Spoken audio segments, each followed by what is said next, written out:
Pleasure of hosting a webinar. Today, we have the pleasure of hosting a webinar about innovative nature-based solutions from German metropolitan regions.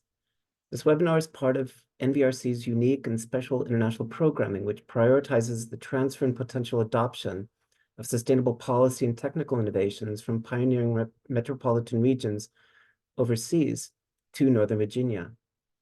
For decades, urban regions in Germany, such as Stuttgart and Berlin, have used nature-based planning to create large-scale interconnected systems of forests, gardens, and agriculture to cool urban centers, absorb stormwater, and create functional open spaces for the public. We feel certain that after today's webinar, you will also agree that climate resiliency plans rooted in green infrastructure and nature-based solutions in Northern Virginia could be accelerated by studying and learning from the lessons of Stuttgart, Berlin, and other metropolitan regions in the EU. Today is really special because I get to introduce a friend and colleague, Jamie Chan. Jamie's currently the Director of Europe Urban Greening at the Nature Conservancy. Based in Berlin, Jamie and her team partners with local governments and organizations across Europe to accelerate urban climate adaptation and biodiversity improvements through nature-based solutions. Jamie's work focuses on community-level strategies intended to mitigate climate risks and enhance livability and well-being. Jamie's an urban planner with an MA in architecture from Columbia University, where she also taught urban design. Jamie also was a German Chancellor Fellow at the Alexander von Humboldt Foundation, where she researched sustainability practices in Freiburg, Germany. And prior to joining the Nature Conservancy in 2020, she served as an urban lead designer in the New York City Department of City Planning for more than a decade. There, she managed the development of multiple high-quality public spaces projects. Just a few housekeeping rules before turning the floor over to Jamie. The Zoom format is webinar. At the end of Jamie's presentation, we wish to involve as many of you as possible. So we'd like to ask that if you have any questions or thoughts that you want to share, please park them into the Q&A box during Jamie's talk. And Rebecca will facilitate the dialogue at the end of the presentation. We look to end no later than 1 p.m. So thank you very much for joining us. Jamie, the floor is yours. Hey, thanks very much. And I will start my presentation here. You guys see it? Yes, it is still in non-presentation mode. Okay, here we go. That looks all right. good. Thanks everyone for taking time to join this webinar. Like Dale said, I'm Jamie Chan, and I work with the Nature Conservancy in Europe. I'll give you a little introduction first. I'm hoping to kind of keep my presentation today under 40 minutes. That's my aim. So here we go. All right, a bit about TNC. For those of you who are not familiar, we are environmental organization and based out of Virginia. It was founded in 1951 by a group of ecologists, and it was launched into the land protection business in 1954 when neighbors of a 60-acre forest in New York, that Mianus Gorge, River Gorge, they were given, an ultimatum. Basically, you need to bid on this wooded ravine or see it be developed. So, the ecologists, they got together and they got together $7,500 to help purchase the land and protect it from future development. And so that is how we kind of got launched into the conservation business. So the TNC is a global science-based organization, and we work in 75 countries and territories. We have 37 direct preservation countries, and then 42 are through partners. So as you see, sort of grown in size and scope over the past 70 years. And we now have 5,000 employees around the world. 900 of them are scientists, and they sort of work to advance our science-driven work. And it is also a member-based organization. We have around 1 million members around the world, mainly in the US though. And so by now we're the largest environmental nonprofit in the US, and we have a revenue of $1.2 billion and assets of $9 billion. And like I said, we're headquartered in Arlington, Virginia. So there's this connection to Northern Virginia Regional Commission. So we have expanded since 1951 beyond land preservation. We now have a set of very ambitious goals with regards to climate, to ocean, to lands, to freshwater, and to people. As you can see here, it's very ambitious, and these are the targets that we've set for ourselves to reach by 2030. So I'm joining you today from Berlin, where TNC is based. TNC Europe is based. We also have offices in Berlin, London, and Brussels. The Europe branch was created in 2008, mainly to engage change makers in government, corporations, institutions, and the finance sector to mobilize resources to accelerate our global work. And we have a growing team in Brussels that engages with the European Parliament to push for more progressive climate and environmental laws. And also we have a select portfolio of on-the-ground conservation work, what we call conservation, which are really place-based projects in Europe. And one of those is my program, Urban Greening. So this is where I get to our second link to Northern Virginia. Amazon, the e-commerce company, funds our program through its Right Now Climate Fund, which commits about $100 million to support nature-based solutions around the world. And as those of you in Northern Virginia who are diving in may know, Amazon has a huge presence in Northern Virginia, and it opened its I think the second headquarters, HQ2 last year in Arlington. So our Urban Greening program was the second project to be funded by Amazon's Right Now Climate Fund. The first one was also a TNC project in the Appalachian Mountains, and it is to fund the family forest carbon program over there. And since then, it's expanded its portfolio to, about 7 additional countries, mainly in Europe. So now, why do we do work in Germany? We know that the world's population is continuing to shift to cities, and by 2050, 70% will be living in cities and urban areas. So Germany is consistent with that trend. It has a very high urbanization rate. And it is also, suffering from, I think it's across the world, the increased frequency in extreme weather events like floods and heat waves and severe storms. As illustrated in by the disastrous flooding in 2021, which claimed over 180 lives and caused damages of about 40 billion euros. In Germany, we know that there's progressive and proactive policies towards environmental protection and climate change. And this supportive policy environment makes it conducive for TNC to implement and scale nature-based solutions.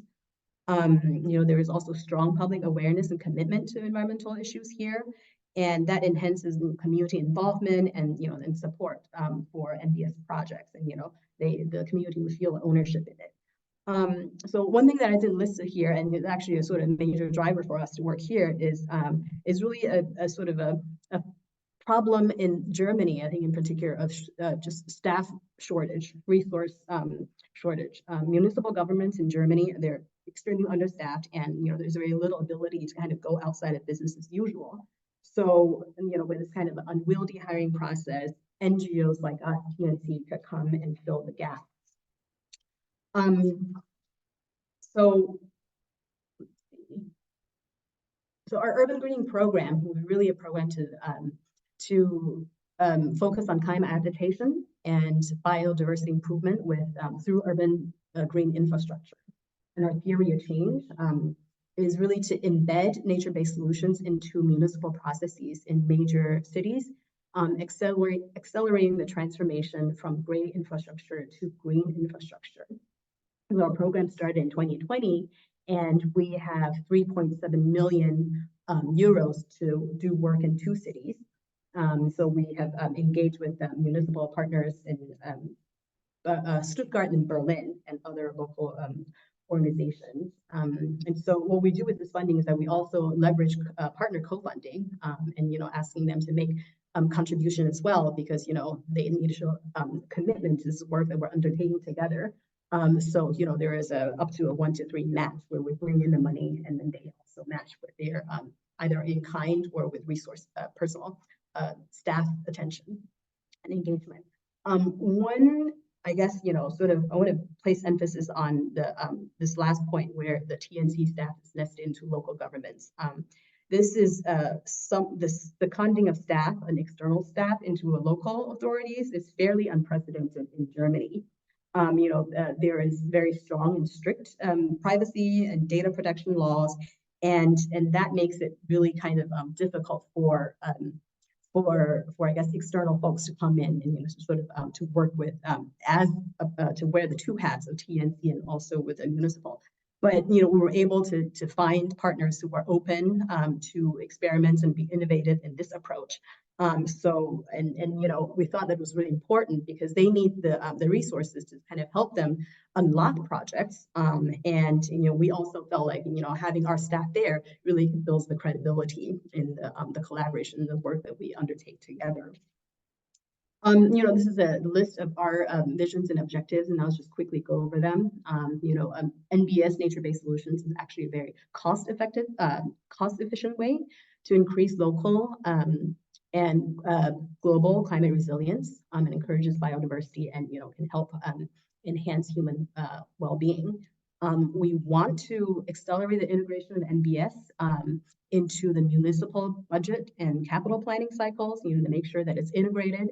And then we also want to engage communities where these projects affect in a kind of science-based and people-first approach to collaboratively develop, these green solutions. And we want to experiment with the different sort of urban partnership models to learn what modes of partnerships are the most effective. And then, finally, I think, as part of this, this is part of our attempt to really kind of have a global exchange of best practices and experience share. So I welcome, comments and questions at the end of this presentation. Our goals are aligned with TNC's general organizational goals. I won't go through all of them, but it's just listed here. We try to get, impact and outcomes for climate, freshwater, and people. And now we get to Berlin. We kicked off our program in Berlin. And I think for those of you who are not familiar, just some general facts about the city. Berlin covers about 344 square miles, and that is slightly more than the area of New York City, but its population at 3.775 million is about 45% of New York City. So it is a city-state. That means that it is a city, but it's also a federal state. Germany has 16 federal states, of which 3 are city-states, and that's Berlin, Hamburg, and Bremen. And as you can see here, it's divided into 12 administrative districts or boroughs, and it has a GDP per capita of about 46,000 euros, which is relatively low.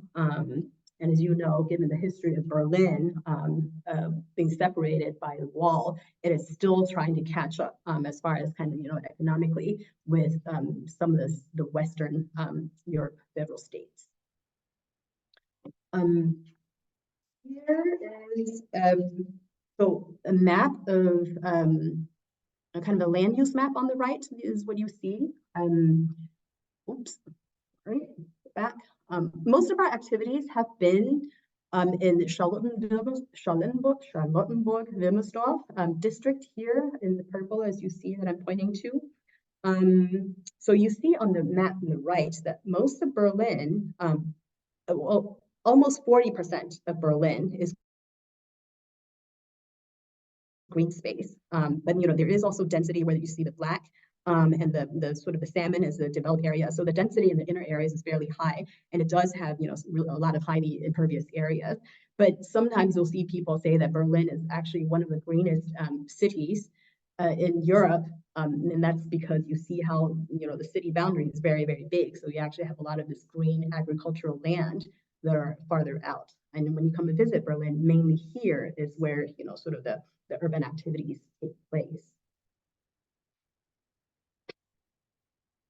So the weather projections, the Berlin is getting gloomier, I think, as the rest of the world as well. This map on the left shows the physical equivalent temperature on a hot summer day at 2 p.m. and then uses current conditions. We're seeing that this is around maybe 33 degrees, and that's about a 91 degree Fahrenheit. And the graphs on the right show the increase in extreme heat days, and that is defined as above 30 degrees Celsius, which is about 86 degrees Fahrenheit. Currently, in 2023, we had 14 of these days, where temperatures exceeded 30 degrees. Oh, sorry, 33 degrees. No, I'm getting my numbers wrong. Exceeded 30 degrees Celsius, which is 86 degrees Fahrenheit. And it's projected in 2050, that number of days will go up to 20. And at the end of the century, it is up here, and I don't even want to see what it is. I think it's about 45 days or so with this fluctuation here. The bottom chart the bottom graph shows the Berlin's extreme heat nights, in which are temperatures exceeding 68 degrees Fahrenheit. In 2023, there were 5 nights, and in 2050, it's projected that there are going to be 10 nights. And going into the end of the century, of course, it's that number is going to keep getting higher as well. So this is just to kind of give a sort of background of the conditions here. You may or may not know that Berlin's latitude is actually, when you kind of draw it to the US, it's about somewhere in Canada. So these temperatures and these statistics are pretty scary. When it comes to rainfall, we see that heavy rainfall is also projected to increase 3 to 10% in the first half of the century, and then second half of the century 7 to 18%, and increase in 11 days of heavy rainfall per year will go up to 15 to 17 days of sort of extreme rainfall. So this is all sort of setting the stage for some of the actions that Berlin government has taken. So in the context of these sobering trends, in Berlin adopted a citywide resilience plan, and that is what you see here. It's a climate adaptation plan that laid out a general framework and policy for how the city would grapple with climate change, and listed 9 action areas covering public health, buildings, transportation, energy, education, nature protection, and so on. And in 2019, the Berlin Senate declared the climate emergency, and this is where the Senate committed to the Paris Agreement, and and all of the different conditions that the goals that Paris Agreement listed, and amongst that is limiting the temperature increase to 1.5 degrees. And this all sort of sets the stage for our local work with Berlin's Charlottenburg-Wilmersdorf district. We, with our partners at the Environmental Protection Office, we created this urban grassland study as a prioritization tool. You can see here, we did a study, and that we surveyed 70 plots across various types of spaces. We identified 250 plant species, and with every plot of about 4 meters by 4 meters, having 23 species. And through this, we developed an assessment system that what we call the high nature value species. So we identify those, and through this study and this assessment, we can use the system to prioritize areas where the high nature value species can be preserved, and prioritize areas where the high nature value species can be upgraded. And then we also created this developed this list of the high nature value plants that we hope to be able to share with sort of folks across the region, so that they know which plants to use going forward. And so for this effort, we also, basically we wanted to look at the potential for greening in Berlin. We saw that, our partners were very interested in looking at urban grasslands. And then we thought that, hey, urban grasslands on the roof level is also, something that that we should focus on, because there's an enormous space potential, and it has relatively few conflicts of use. So we did a study, and kind of across the district of Charlottenburg, and we saw that only about 1,000 roofs have been greened so far, and that's only about 4% of all existing roofs. And so through this analysis, we saw that about 12,500 roofs have the potential to be greened. And, we looked at the pitches and kind of the conditions of the roofs. And that is about 53% of all existing roofs. And we know that even with that, this is actually only about 5% of the district's total area, not the roof area, but the total area. However, it can deliver a lot of, still a lot of ecosystem services. We could get runoff reduction, we can get evaporative cooling, energy savings, and, and some carbon sequestration. And you see the projections here is that, for 1 year, if you were to commit to doing 1% of roof greening, these are the numbers that you can get in those 4 categories. And so I think an ultimate goal that we want to do with this particular study is to get the district council, or the city council, to really also sort of make a commitment to supporting greening, because there is really a lot of potential there. And we also saw that at the street level greening, there's an opportunity there. So we could do grassland diversity boost in spaces such as street medians and tree trenches, and in particular also athletic facilities.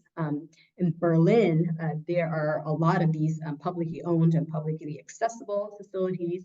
So, these are great opportunities for environmental education as well. What we did in this one particular sort of pilot project you see on the lower left here is that this is a stadium in West Berlin, and we've introduced sheep and goats to come about 3 times a year to graze. And so basically, sort of to push back the invasive species and woody plants, so that we could support more biodiversity. And also it's kind of a living lab where we sown sort of regional species, as well as kind of climate adapted species, how we call it, species from Southeast Europe, to really monitor their how they thrive. And it's a lot of fun.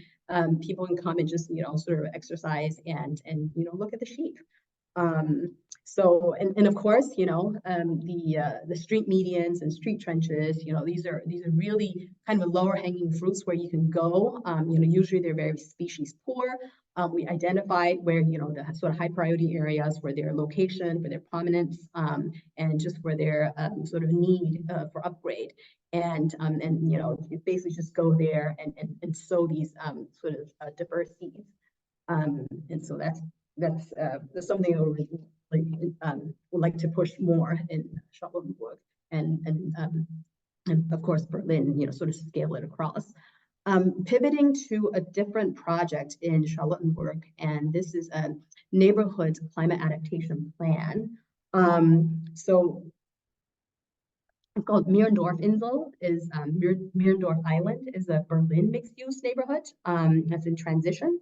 It is highly affected by the increase in heat stress and flood risk as well. And so this plan is basically Berlin's first neighborhood scale climate adaptation plan, and it builds on that 2016 citywide climate adaptation framework. Some of the special things about this is that it's an interagency engagement.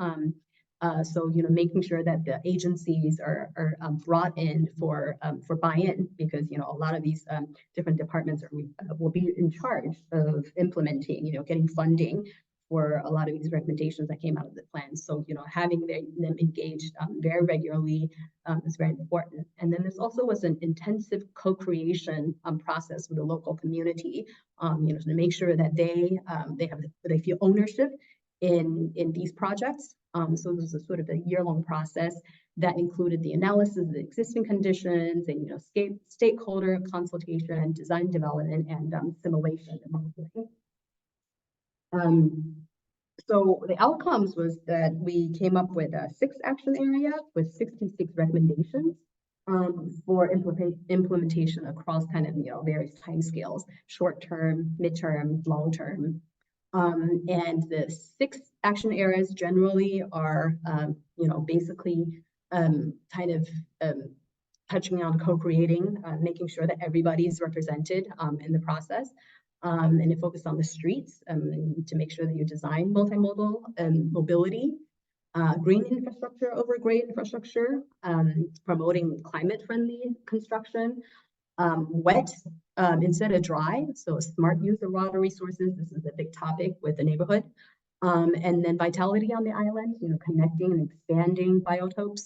And then finally, green islands on the island, because the neighborhood is an island, planting extensive green spaces. And some of the recommendations are sort of it's varied, and some are very place specific. They include green facades, green roofs, bioswales, depaving, tree planting, of course, rainwater harvesting, and multi-purpose open spaces for stormwater detention and so forth. You could see down here that it's a modeling of kind of showing what's existing, and then what's by implementing some of the recommendations, how the temperature and the kind of thermal stress could be improved. Now shifting over to Stuttgart. So in Stuttgart, we have a very different approach, just because it's sort of a very different city from Berlin. Latitude-wise, it's also still, I think, just barely touching, compared to the US, touching the maybe, sort of the Canadian border with the US. Geographically, Stuttgart is in the southwest of Germany, and it is kind of like in a basin, like a bowl, and surrounded by hills around it. And so this actually kind of contributes to the problems that it has with like circulation and pollution, because all of the air is kind of trapped by the hills. It has a population, it's kind of a medium-sized city, has a population of 610,000 people, in the area of 80 square miles. And it is the capital city of the federal state of Baden-Württemberg, and its GDP per capita is significantly higher than Berlin. You see that it's 87,000. And I think you may know that Stuttgart is the home of Porsche and Mercedes-Benz, and thus perhaps the higher per capita income. Stuttgart, because of its kind of geographical location and its kind of urban fabric, it may be more vulnerable to climate change in terms of heat stress and flood risk than Berlin. Here you see that the extreme heat days are projected to reach by 2035 about 30 days, and then by 2050 up to 70 days. Rain as well, there's a lot of flooding issues, that up to 30% rainier winters are going to be likely by 2035. And by 2050, it's up to 50% rainier weather, kind of heavy rainfall. So to build resilience, a city of Stuttgart also adopted a climate adaptation framework, and even earlier than Berlin. This is back in 2012. And following up on that, in 2019, the City Council of Stuttgart adopted a climate action program, which allocates 200 million euros towards concrete activities to tackle climate change. Part of that is the Stuttgart Climate Innovation Fund. So originally, the city set aside 10 million euros for climate innovation projects. And this is kind of like a fund that companies or organizations can apply to. And so we reached out to the officials and said that, hey, I think it's great that you guys are doing this, but can we actually sort of make a program that's dedicated to nature? So we were able to sort of work with them to establish a special nature-based solution funding program. And so, we contributed money, and then they matched. So then the Climate Innovation Fund was able to be increased to 13 million for innovation projects. So our idea was that, in Berlin, we're working with the municipal government, and in Stuttgart, we'd like to kind of get more actors into the business of nature-based solutions than just the municipal actors. When you get more people, sort of working on things, then you might be able to get somewhere quicker. So this program itself is basically, organizations from civil society, from academia, from businesses can apply to it, and we take project sizes from between 25,000 to 1 million, and so it's we've been running now for 3 years, and we've had 5 funding rounds with 13 projects awarded, 13 projects underway, and I think I will go ahead and kind of sort of introduce some of these to you just very quickly, because I want to make sure not to take up too much of your time and leave some time to talk in the end. The wild climate wall is something that's that I like a lot, because this is what we've seen so far is sort of the most tangible. You see the picture there is that this is a green facade structure that is about 60 square meters. And it is a pilot development of this facade that really focuses in on biodiversity. It basically, we know that there is a lot of different models of green facade out there, but mainly they're for kind of aesthetic reasons. And this one is messy. It's beautiful. It also has these boxes you see to create habitats for for birds, for bats, and for insects. So this wall itself, I think, has about 4,500 plants and 70 species. So it's we're hoping that we can replicate, scale, because this proves to be a fairly successful. It's basically fairly low maintenance. And we like to, of course, scale this elsewhere. Some of the barriers that, that the project team has found is that they haven't sort of worked out a system where the structure could be very easily and, sort of without too much bureaucracy to be installed on building facades. And I think that's really the biggest hurdle with a lot of retrofits for green facades, is that it takes up a lot of space, and then you need to make sure that structural engineers are involved. And this one in particular could be implemented so quickly was because it's situated in the Fraunhofer Institute, so it's kind of like a university, a research institute campus, where it's not on it's not in the public realm. So that's one thing that we have to work on. And the second one, also very interesting. I'm very excited about this one as well. It's a trees AI, and so trees is urban infrastructure. For the this is from Dark Matter Labs. I think they're based in the UK. This is a project where they are doing the impact modeling and quantification of ecosystems services for Stuttgart's public trees.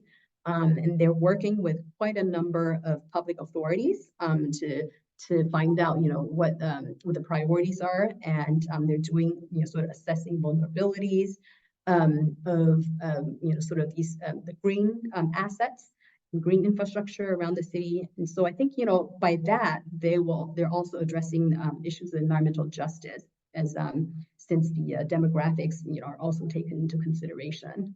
So basically, this one is still in development, and we're very excited to see what come out of it. The third one on the right is called the Climate Oasis, and this is working with the University of Stuttgart to develop a resilient campus through nature-based solutions. And so University of Stuttgart is very interested in, making sure to sort of focus and integrate nature-based solutions on their campus. And so this is a forum that, very structured forum, to make sure that, all the people involved can be part of this co-creation process. And so you can see the model there of, some of the ideas that are coming out of this, this climate oasis project. This next one is called Rewater City. It's also an interesting project that we're excited about. It's a localized wastewater treatment system. So this eco water solution is developing a modular kind of a mobile wastewater purification system.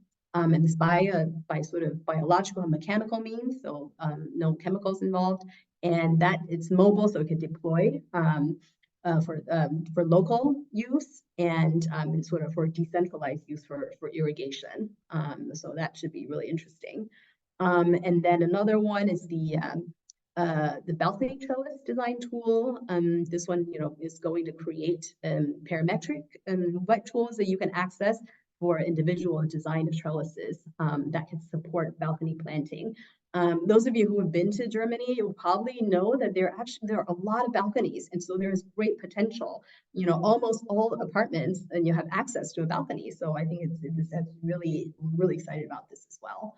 And this other project on the right, 7,000 Seed, is kind of a fun art-focused project where 10 social ecological artworks are to be created and deployed across Stuttgart.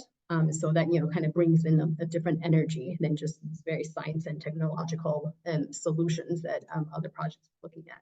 And quickly, I'll just go through the rest. With a green oasis, Schulstrasse. This is right in the center of Stuttgart. It's a shopping street, it's a commercial street. There's 2 levels, and so this project will is trying to create also, sort of green wall to incorporating various planting elements to really reduce heat and to beautify this street. And then moving on to the next one, the parklets. And so, these, some of you may know these as, kind of these like pop-up parks that take the space of the parking space. So take the place of the parking space. So these are parklets and mobile greenery to upgrade and transform commercial areas. And then finally is the tiny forest projects. Tiny forests are something that, we're interested in looking at and interested in experimenting, exploring. So we're very happy to support this one. And this one, is introducing self-sustaining tiny forests to Stuttgart. And I guess that brings me to the end of my presentation. And just a couple of parting thoughts. I think data-driven decision-making, science and research are really critical to support decision-making and to underpin policy. I think leveraging data can really inform effective NBS and climate adaptation strategies. And also, when you have hard data to show people, and then, then people can really be convinced of the urgency of the problems that we need to solve. Also, policy advocacy. Engaging with policymakers at multiple levels can really move the dial from business as usual, especially with the public officials who are on the ground, they're dealing with these day-to-day running of the city. So those are really the people who you need to kind of convince of, perhaps doing things a different way that may be more nature positive, more environmentally friendly. And innovative approaches. So, sort of willingness to adapt and innovate approaches and processes. And, not just technology, but, approaches and processes. And this one, I think, has a particular resonance in Germany. And I think, especially in, kind of working with the municipalities, is that we know sort of in general that, the German way of approaching or the culture is that it's meticulous and it's very by the book and everything's done very well, but sometimes they also could be a little bit conservative. So for example, when we're looking for partners to work with, there was a lot of sort of skepticism and a lot of sort of kind of caution about, integrating or, sort of welcoming an external or entity or organization to their system that, is already running in its way. So, I feel like this, the approach and the processes that you can think outside of the box, and, there are a lot of great things that could happen. And finally, the public-private and NGO partnerships. So this is where I think, this relationship, not just public-private, but also with the third sector, can come in and really enhance funding opportunities and enhance project implementation capabilities. NGOs can help advocate for policy change, can facilitate experimentation because we're not so bound by certain things. And then we can also partner with private sectors to maybe change your business practices. And we can also sort of help build bridges between the public and the private. And I guess that brings me to the end of my presentation. I hope I was not too fast, that you guys understood me. I will do a stop share. Wonderful. Thank you so much, Jamie. We actually have a number of questions already in the chat. So at this time, feel free to continue putting them in there. You should also have the raise hand capability. So if you want to do that as well, and then I can open the floor for you to talk if you would like. But we'll just go ahead and get started with some of these questions that we have in the chat right now. The first question that we have: has the Nature Conservancy ever collaborated with a U.S. county to do this type of work? I believe so, yes. And I think, the Nature Conservancy, we have a local chapter in every state. And so actually in North America or in the US, our chapters do a lot more place-based and on-the-ground work with the communities than, say, Nature Conservancy in Europe. Because as I said earlier, we are here to kind of mobilize funding to kind of, channel the funding from the public funders, the governments in Europe, to move that money towards conservation work in, say, Latin America and Africa and Indonesia. But in the US, most of that work really sort of, stays within the county or the city or, the preserve. So, take a look at our website.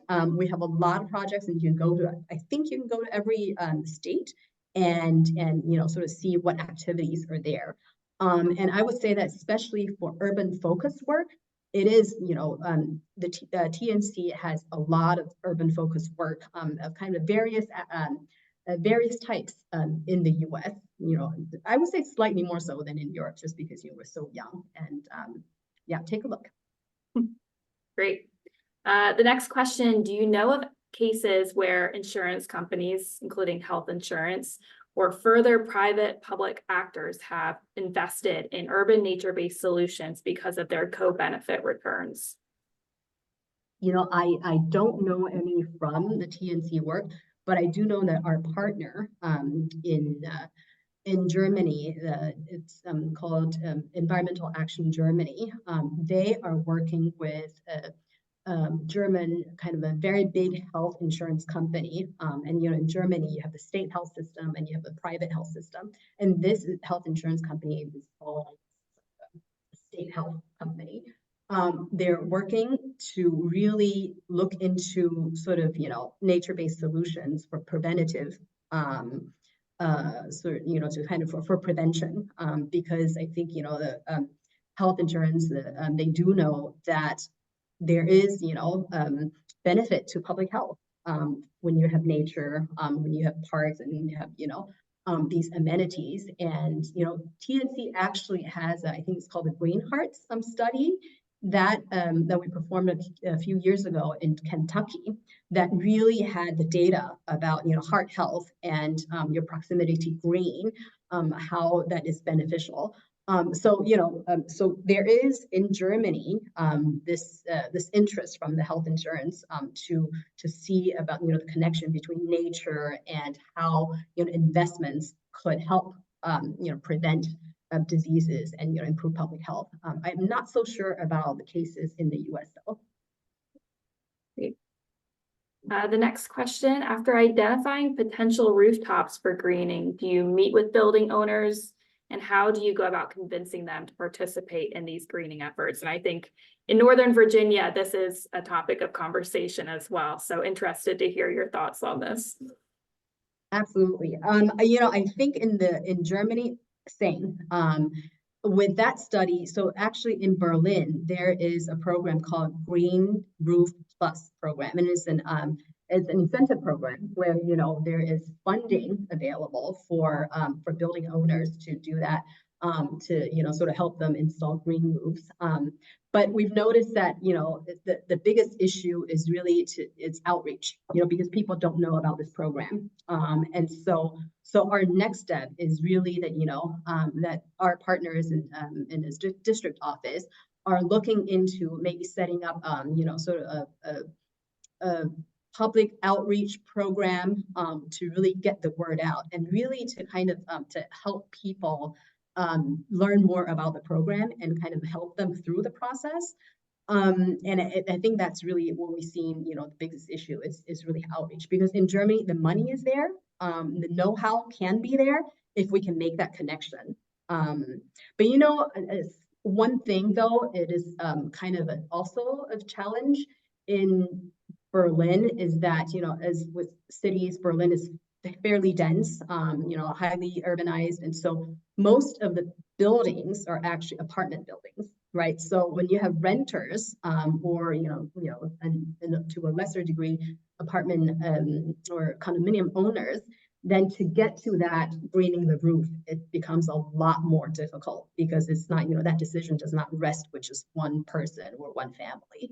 And so that's another issue is that, there is unfortunately a lot of bureaucracy to get to that roof greening. But the other thing is that, a lot of this roof greening doesn't have to be that kind of very sophisticated, sort of extensive roof greening or intensive. It's really just a matter of getting soil up there, getting potted plants up there and growing something, because that also will help with your heat reduction and, and sort of water retention. And yeah, so unfortunately, I think we're all sort of still facing similar issues. Is really getting the message out there that in Berlin that there is this funding, but people just need to know about it and willing to commit to it. Right. Thank you. Next question here, for either Berlin or Stuttgart's climate adaptation plan, was there any tension between government decision makers versus residents on how ambitious the strategies should be? It's a great question. I can't really answer this to sort of a very exact degree, just because I wasn't really there yet. But as far as I know, when you have processes like this, there is also public engagement and public involvement involved. And I will just say that from my kind of a personal experience and perspective is that these frameworks and adaptation plans are still very high level. So in a way, these are kind of general frameworks that say, oh, this is good. We need to have more green, or, we need to have multimodal sort of mobility options, and we need to build out bike lanes and things like that. So those are all when, these are just kind of in a way abstract ideas that are good, people support it. Absolutely. And it's only when that touches down on the ground where, we may be removing this parking space, then that's where the problem comes. And so that's why our, neighborhood climate adaptation, it's contentious as well, going through this public engagement process, just because, while on one hand, we have the residents saying that, hey, you municipal governments, you've been talking about this forever and we haven't seen anything. So, they're pushing for action. But on the other hand, you have people, who are saying, well, but I like my parking space and, I don't want to give that up and, things like that. So yes, there's always tension, but I think kind of depends on, which level you're looking at. Right. So we have a few more minutes here, several more questions. The next one, following Germany, how do you see TNC's greening program unfold in other countries in Europe? So I think right now we are kind of doing stock taking of, kind of seeing what we've done here in Germany. And as you may know, NGOs, we work because we can do projects because, we have funding. And as you saw earlier in the presentation, that, we were fortunate to get funding from Amazon. Basically, it's about getting additional funding to be able to scale and replicate. So we're actively, sort of reaching out and looking to see whether there may be opportunities to scale this work outside. Great. Next question, can you picture the wild walls being used on data centers? What issues would need to be addressed? You know what? Not knowing too much about data centers myself, just kind of structurally what they look like. I don't know. I imagine there's just a lot of heat, right? Kind of coming from the data centers. So I'm not so sure. I have to say that I'm not really sort of equipped to answer this question because I feel like it may be a very technical question.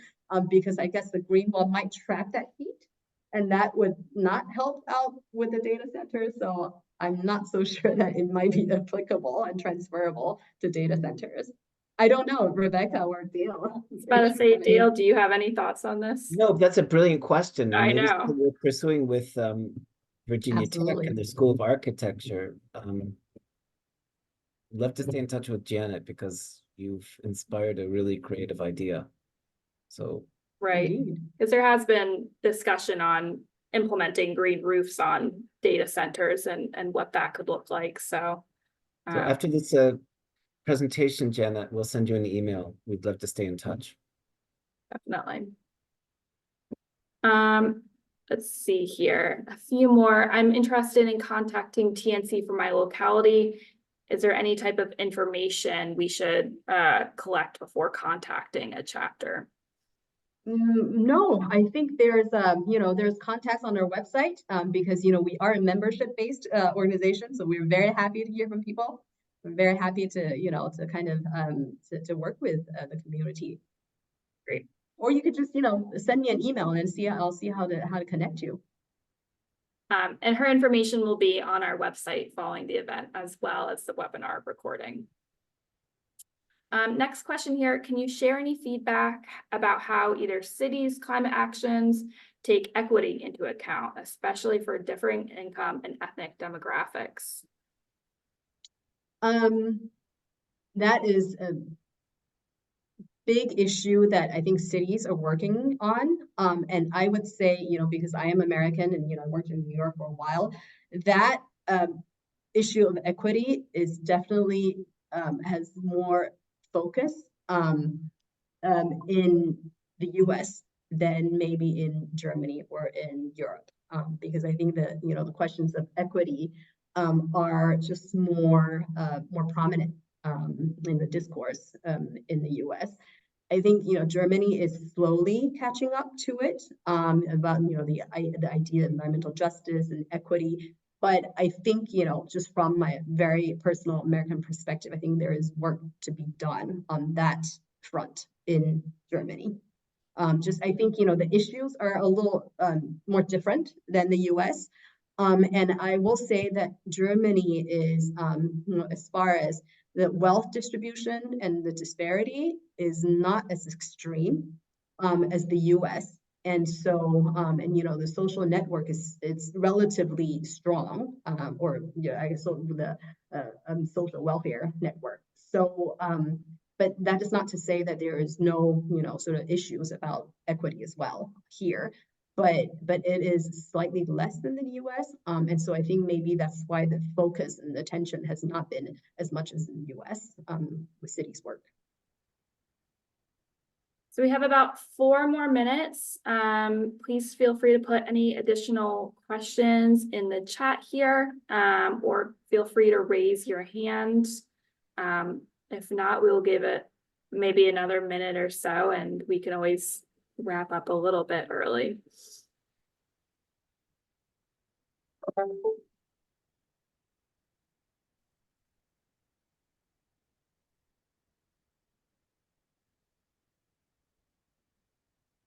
Seeing none, I think maybe a good wrap-up question is really, with your experience with green infrastructures, comparing the United States to Germany, any particular lessons that you can think of relating specifically to how this can be applied in Northern Virginia? I think I can think of one very sort of low-hanging fruit that I feel like everyone can do. And it is really in the area of biodiversity boost enhancement, and that is really, so Northern Virginia is highly developed and it also has a lot of sort of subdivisions, sort of neighborhoods. Lawns, guys, the lawns is where you can get rid of the turf, so once you start to not mow the lawn, not water, and so not use pesticides, and start thinking about maybe having a messier lawn where could be pollinator friendly.